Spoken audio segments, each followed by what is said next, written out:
Thank you very much. It's nice to be on a panel with Ron because I've stolen shamelessly from his work over the years, and now I'm looking forward to steal from the other panelists too, so it's really great.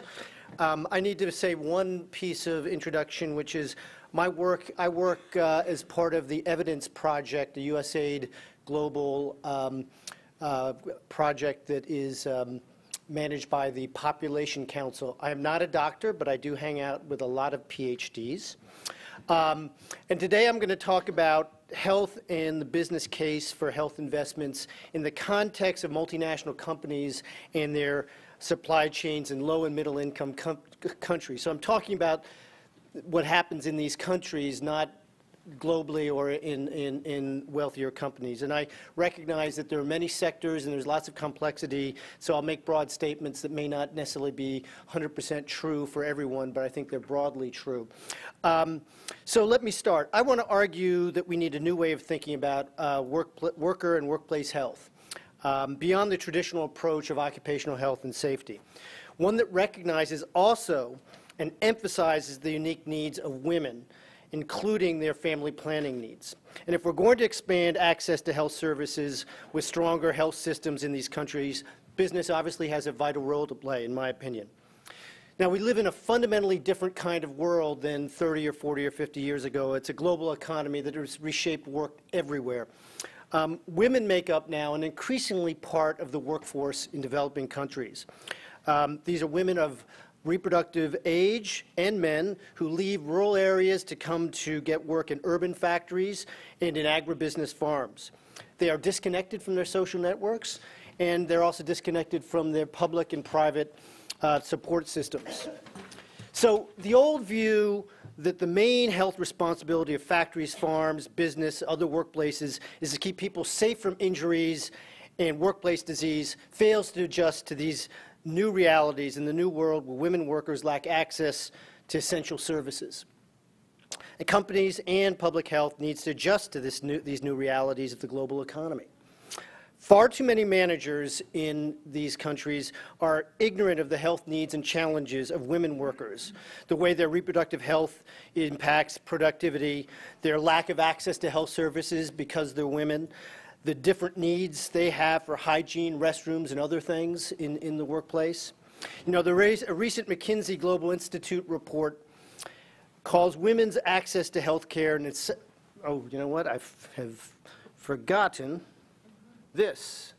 So, I've not missed many slides, I don't have that many, but the Global McKinsey report calls it women's access to health care, an essential service and enabler of economic opportunity. I think many of us would agree.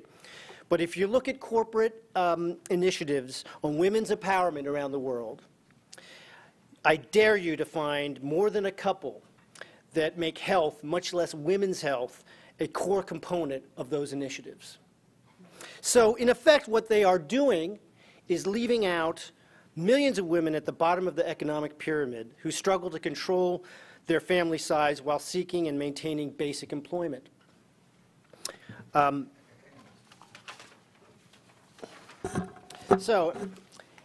why, you ask, is this so? And I have a few thoughts on this, which I'll share. So when I first started 10 years ago working on USAID global health projects, I was the private sector guy focusing on workplace health. And people would say to me, oh, you do private sector work, not community work. And these comments sort of made no sense to me. You know, how strange to divide community and work. It reflects, I think, an all too common view in public health that business is somehow external to communities. But business, formal or informal, is actually often the heart of communities.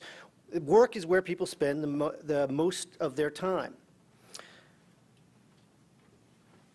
However, the way global health and many others see workplaces as separate from the community highlights what I think is a fundamental divide in thought and practice. And this divide, in some ways, I would argue, harms worker health, female workers' health, and broader efforts to strengthen community and public health systems. At the global level, this divide is seen between International Labor Organization and the World Health Organization. Health you may be aware, is not a core labor standard under ILO conventions that govern workplaces. At the national level, Ministries of Health oversees all health professionals and health facilities except at the workplace, which is the purview of Ministries of Labor. This fact leads to workplace health standards focusing on inputs, such as the number of nurses or the availability of the number of fire extinguishers and exits, rather than the quality and availability of care for workers. It should not be surprising that many workplace infirmaries do not follow basic health, public health practices and protocols for hand washing, for handling of hazardous materials, or having sharps containers, or confidentiality. But this is required of the public health or private health clinic outside of the gates of those factories. At the workplace level, it means that doctors and nurses employed at companies are too often, in my view, disconnected from the broader health systems around them, as is the company itself. WHO estimates that health providers in industry may comprise actually a surprisingly large percentage of health workforce in developing countries. And I saw this as a footnote to the 2006 World Health Report. Yet no one knows actually the real numbers, as the data for an accurate estimate do not exist easily. Why? Well, because health staff at workplaces are listed as industrial workers, not under the healthcare workers. The fact that we don't have good estimate of the number of doctors, nurses, and other providers hired by industry demonstrates the practical effects of this divide. Imagine the shared value proposition to communities and business alike. If there were better data on company health workers, better workplace services, and consequently better linkages between workplace health and public health systems when there are outbreaks for diseases like Ebola in the future. For this to happen, the global health community needs to redefine how it thinks about business. The dominant paradigm views corporations as important external partners for funds, for resources, know-how, distribution, core competencies. These are all great things and important work. But I would argue, however, that companies are not just external partners. They are, in fact, component parts of public health systems of the developing countries where they operate. They hire healthcare staff. They send workers to the hospitals and clinics, often because of what happens in their workplace. They pay into government social security programs, sometimes health insurance funds, as well as other taxes. And they have vested interest in the health of workers and their communities. The traditional divide between occupational health and public health may have made sense 50 years ago, but it does not now. So a different paradigm also means that if business is to create share value around health, it needs to think not just about what it does in the community in its investments, but also how it addresses health in their own operations. And these actions and activities are interrelated, not separated. The evidence, health is an area, obviously, where business, we all would agree, can have major impact. The evidence of the benefits to business and communities for investment in health and women's health is imperfect, often anecdotal and qualitative, not very much experimental in terms of the realm where I work, but it's still very strong. And I think overall, the case is extremely strong. At the macro level, health and family planning are important to a country's economic growth. Lower birth rates lead to what's been called the demographic dividend. Stable, growing, more gender equitable economies are good for business. There's also lots of evidence for the benefit of companies and workers of better workplace policies, practices, programs addressing worker and women's health. I won't go through this. Actually, many of the slides earlier talk about the same stuff in even more depth.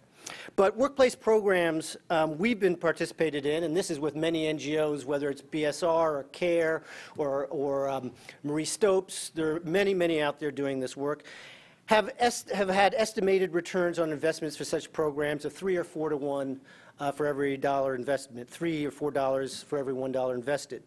Moreover, we see community impacts. Women workers are documented sharing health knowledge gained at the workplace with friends, sisters, children, as well as neighbors in the community.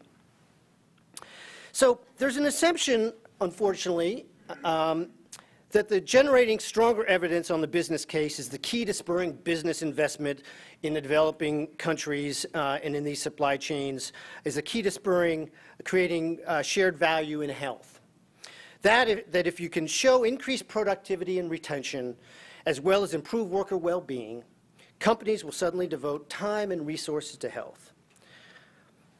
For the most part, I actually don't think that is true. Look, I'm all for generating stronger evidence and making the business case. It is really important. In fact, the Evidence Project in Bangladesh is doing quasi-experimental research in the garment factories to see the impact of health education. And we will be doing similar work in Cambodia on a USAID-funded project focused on the health of female garment workers. The business case is essential, but the evidence is it's essential but not sufficient. The evidence is that most supply chain companies in developing countries do not buy into the business case for health. And I would argue the problem is not simply about getting better evidence and indicators, however valuable I believe that is. Look at the ILO data in its synthesis reports on garment factory monitoring in 7 countries. Occupational safety is a leading area for non-compliance. Factory management clearly does not see business case for even the most basic kinds of health compliance. My experience in that of many organizations is that all too often, successful workplace health programs end when the external support of brands and donors ends, despite the evidence of business impact and even the strong testimonials of CEOs themselves of the great business value of this program that you've just done. The problem with the business case, as it currently is formulated, is it fails to address the core incentive structures at the workplace and within the global supply chains. Demonstrating a range of direct and indirect benefits to owner and top managers of factories or farms is rarely enough. They don't view worker health and workplace health and worker health policies as core to their business, or in any significant way related to productivity, operations, and management. Business practices and incentives in supply chains work against health. Health to them is about compliance, and workplace managers see worker health as a cost and often a waste of time and resources. They don't get rewarded by owners or by corporate buyers of their products for having healthy workers and good health services. As a result, they do not manage their health facilities or staff or consider these as strategic resources that can support productivity and business operations. So too often the message, as you can see, to workers is very clear about what management thinks about their health. What you find the world over in factories and farms is the healthcare staff that are underutilized and undertrained and spend large parts of their time doing very little. I know this is a broad statement, but I think it's true in many cases.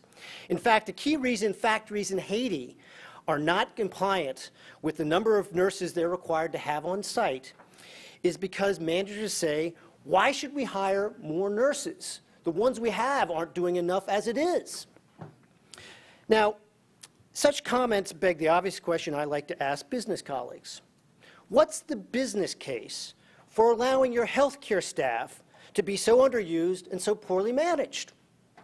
You would never let 4 workers sit idly at their machines for parts of the day, but you don't blink an eye at the inactivity and passivity of your health staff at the workplace. This is not even their fault. They could be doing so much more with management direction and support. So this was the argument we made to a factory in Haiti with a very progressive management, that they needed to manage their health staff and think of it as a resource, a production resource. And they agreed, and we launched a project, and it really had 3 basic parts. One was trying to transform the role of nurses, to make them proactive and focus on preventive care.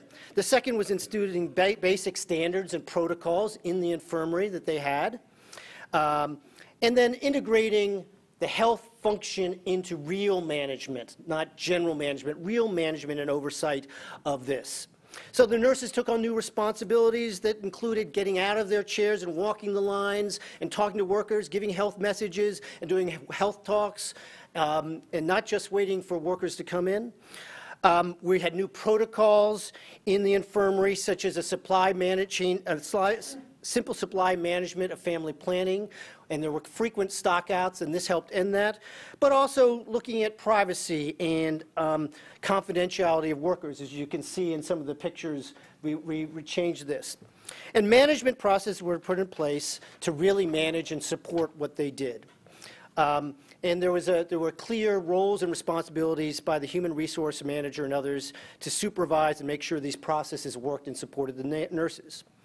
So in addition to the business and health benefits that we listed earlier, the health system strengthening interventions in Haiti seemed to me, and I've seen this elsewhere, to have indirect knock-on benefits that in some ways have little to do with health and have everything to do with business itself.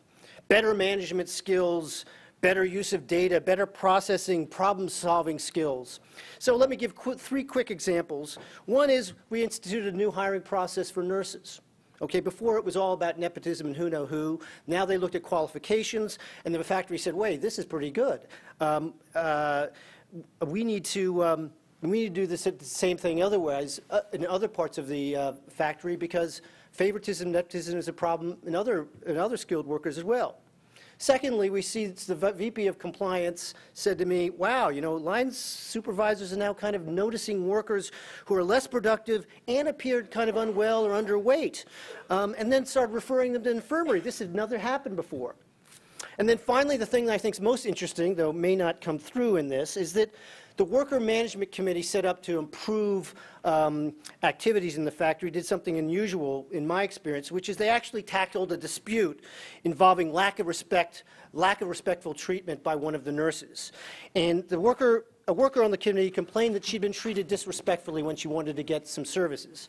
Well, this was a huge, huge debate. And of course, you know, from a public health perspective, client-centered treatment is one of the fundamental principles of good treatment. It's not a part of occupational health and safety, but from our world, it's a central component. Well, the committee did something very interesting. They decided to take action and do a test. They did the equivalent of an anonymous client to view the nurse's interactions with the patients and found, in fact, the nurse was disrespectful. And the HR manager took action. But this is not just about health, but how you think about problems and how you find out whether they're true, and how workers and management can work together to look at a problem and solve it. So we learned a lot from this pilot.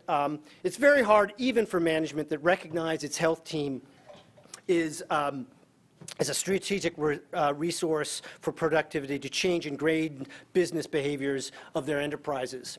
This is why business case is so essential in my mind for opening the door to new way of thinking about worker health and worker programs, but it's not sufficient to get many companies to walk through that door.